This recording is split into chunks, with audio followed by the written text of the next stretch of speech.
To know yourself is one of the greatest gifts you can give yourself. It truly is, right? Most people don't really understand themselves. They don't understand what they want in life, and therefore find it extremely difficult what to focus their finite amount of energy on. Life is meant to be lived joyously. It truly is. And if you're not happy with life, then something needs to be changed. What do you want in life? What's my purpose in life? Why am I here? What do I love? What am I passionate about? How many people can genuinely answer, this is my purpose in life? Very, very few people.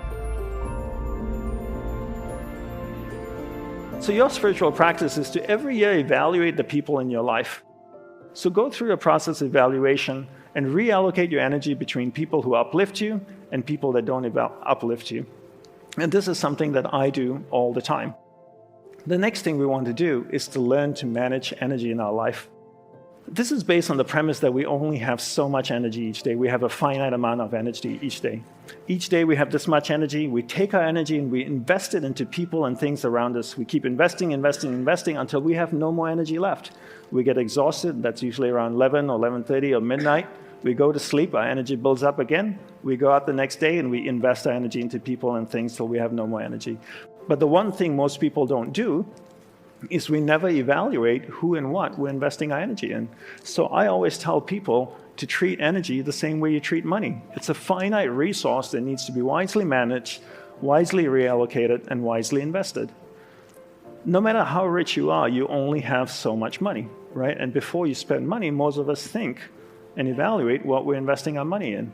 If somebody asks us for $5,000 or $30,000 to invest into a startup or a company, we would ask questions. We just wouldn't hand them $30,000.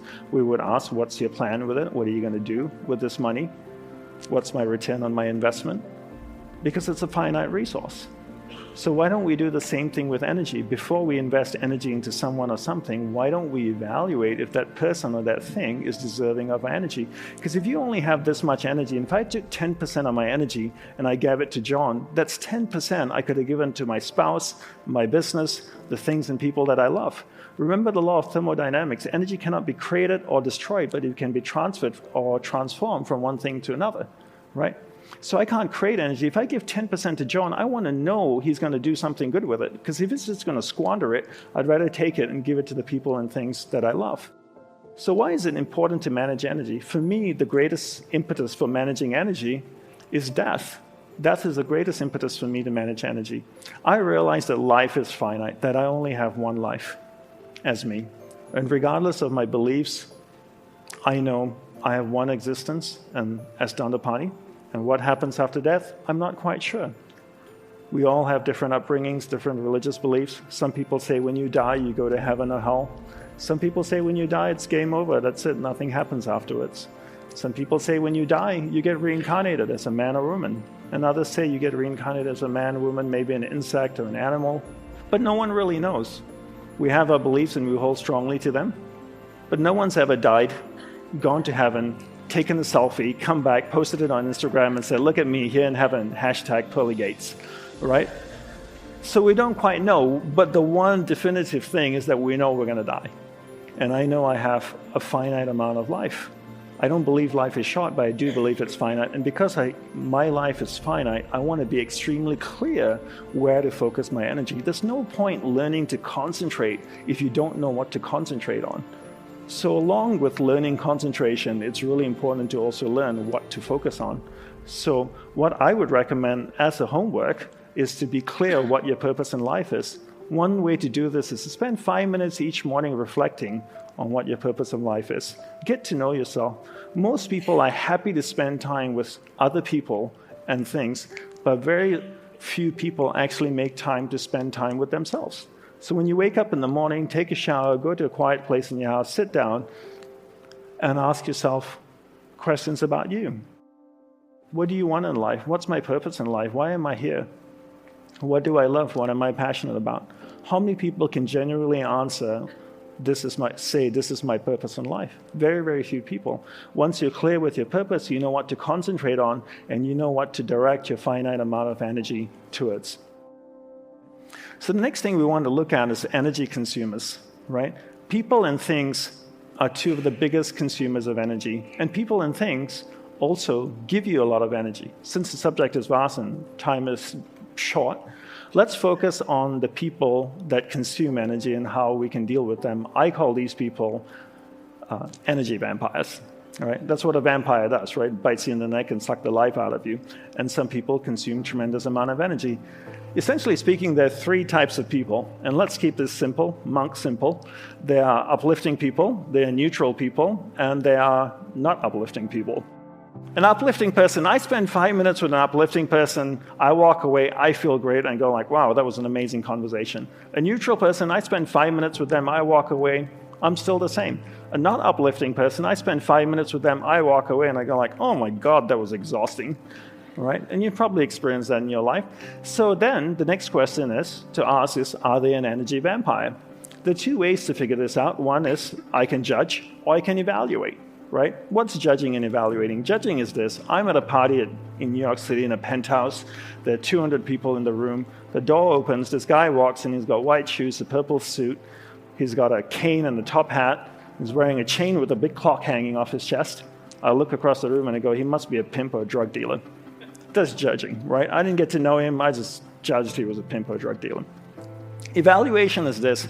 I spent 50 occasions with John over a period of 2 years.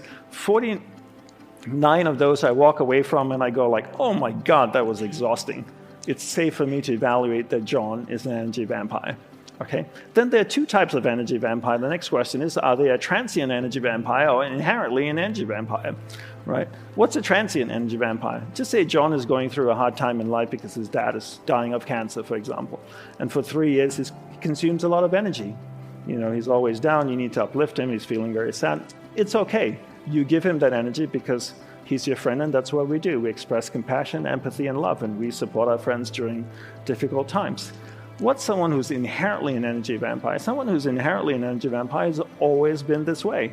For decades, they just haven't changed. They're just not an uplifting human being at all.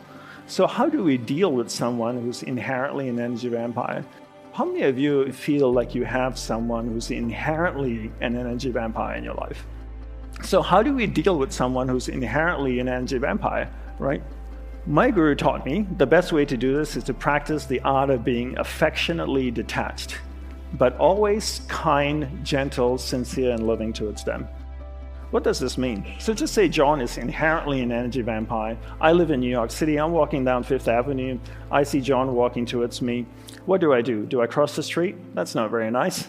I meet John. John meets me. What do you say when two people meet each other? Do you know why I don't ask, how are you? Because I don't want to know. John asks me, how are you? I say, I'm doing very well. Thank you very much. And then I reply, what a beautiful day. I'm being sincere. I'm being kind. And then I say to him, please excuse me, I have something really important to do. It's true, my life is finite, and I'm very clear what my purpose is. And then what do people say at the end of a conversation? It was a pleasure meeting you. Actually, it wasn't. Let's do lunch. Why? See you later. Not really, don't want to.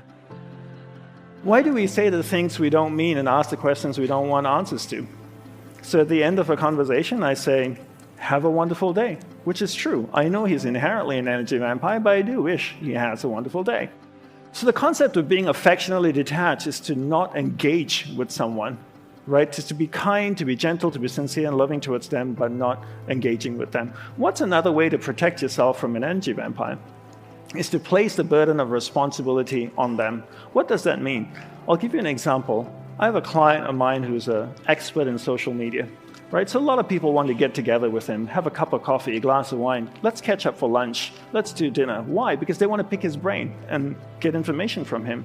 And he can't sustain this because everybody wants a little bit of his time and just can't live this way. So I told him, this is what you need to do.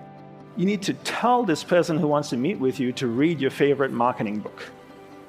Read your favorite marketing book, write down 7 key points and email it to you.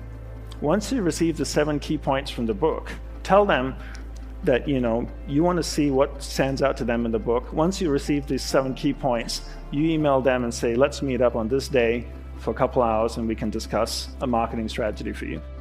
You know how many people actually read the book and email him the 7 key points? Nobody. As soon as you place the burden of responsibility on someone, they don't do it. I travel all around the world. I speak, people come up to me and they want to ask questions. I always give them my personal email address. I tell them, please don't share it with anybody. Can you put your question down on this email and send it to me? One, it'll give me time to reflect on it, and I can give you a proper response. And they always say, for sure, I'll put it all down in email, I'll send it to you. You know how many people email me? Nobody emails me.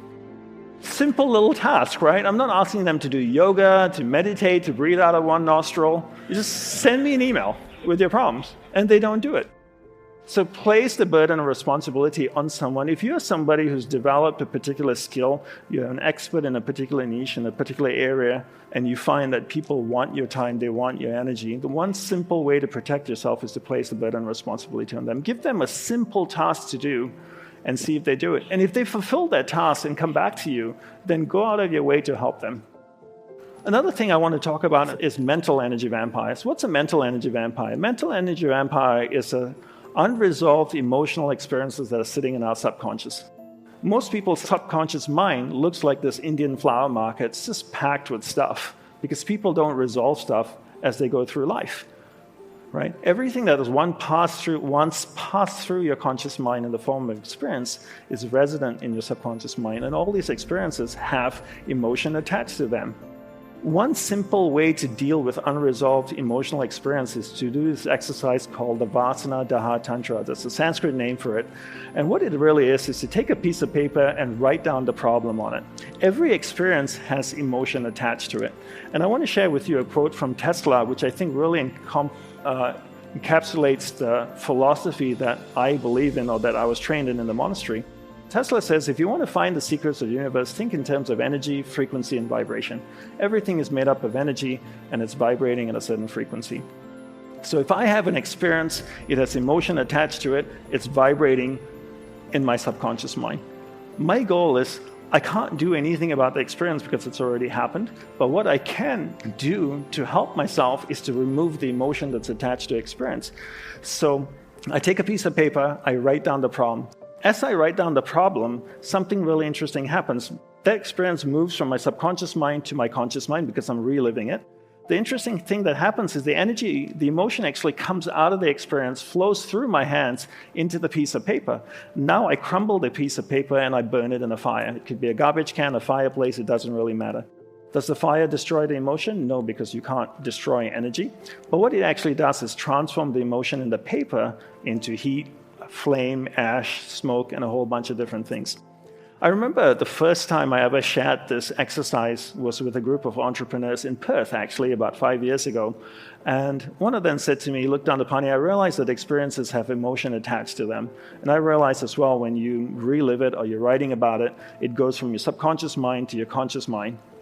But this whole concept that emotion comes out of the experience, flows through your hands into the piece of paper, I find it really hard to believe. I find it that's a little bit too spiritual. I said, fair enough. So I asked him, do you have kids? He says, yeah, I have a couple of kids, a 4-year-old and a 6-year-old. I said, on Father's Day, on your birthday, do they ever make you cards? They said they do that all the time. Can you describe the card? Well, they say usually go to the back of the house, they find an old piece of cardboard, they draw on it, they stick a bunch of things on it, stars and a bunch of ribbons, and then on Father's Day, on my birthday, they hand me the card. I said, how does it look? They go, well, it doesn't look that great. It's made by a 4-year-old. But I said, let me ask you this way. If you saw it in the store, would you pay money for it? And they go like, no way. But do you keep it? He says, yeah, I keep every single one. And I asked him why. He said, well, it's so full of love. I said, wait a minute, you're telling me your kids know monk magic? Because 2 minutes ago, I told you about putting emotion in a piece of paper, and you looked at me like I was a crazy person. And now your 4-year-old son knows how to do this, right? Because he's taken a piece of paper, put his emotion in it, a piece of paper that you don't want, a cardboard that you didn't want, put his emotion in it, and now he's given it to you, and you hold it. So you can actually transfer energy from you, emotion from inside of you, into another matter. You'd never be able to sell it to anybody. Nobody would want to buy it, all right? You keep it because they're so full of love. It's full of emotion. So you can move emotion out of you. So the exercise here is really, if you ever find that you have unresolved emotional experiences sitting in your subconscious, consuming tremendous amount of energy, take a piece of paper, write it down, and then burn it in an ordinary fire. How many times should you write? Well, depending on the emotion. If it's an intense experience, you might have to write about it 3 or 4 times. If it's not so intense, maybe once or twice.